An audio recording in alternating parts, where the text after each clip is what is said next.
सेरेओली, प्रचण्ड जस्ता पात्रहरू यही देशमा जिउँदै राजनीतिक लास बनेर बसिरहने हो भने नेपालले दुर्दशा होइन, विनाश भोगिरहनेछ। यी नेता होइनन्, यी त सत्ता चुस्ने परजीवी हुन्। देश बिरामी हुँदा औषधि खोज्दैनन्, सिंहदरबारमा बसेर कुर्सी कसले पाउने भनेर झगडा गर्छन्। प्रचण्ड भन्छ म क्रान्तिकारी हुँ। कुन क्रान्ति?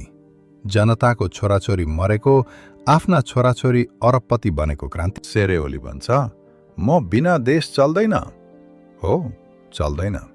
लुट, दमन, झुट र अहंकारको इन्जिन त बिना चल्दैन। भदौ 23 जस्ता घटनामा रगत सडकमा बग्यो, तर जिम्मेवारी सिंहदरबारसम्म पुग्न सकेन, किनकि यहाँ गल्ती गर्ने जनता र छुट पाउने नेता हुन्छन्। जब जनता न्याय माग्छ उनीहरू आयोग बनाउँछन्, जब लास गन्छन् उनीहरू भाषण गन्छन्, जब प्रश्न सोधिन्छ उनीहरू झोले अगाडि सार्छन्। देश ऋणमा डुब्यो, दोष कसको?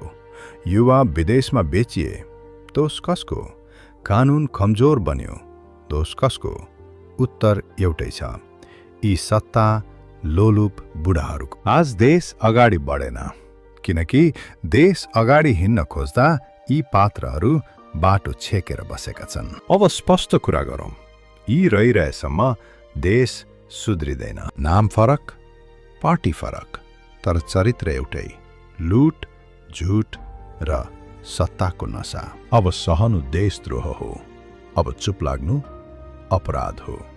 अब प्रश्न नगर्ने जनता भोलि रोएर बस्ने जनता हुनेछ। निर्णय अब जनता गर्छ, या त यी पात्रहरूलाई बोकेर डुब्ने, या त देश बचाउन यीलाई इतिहासको कचरा डब्बामा फाल्ने।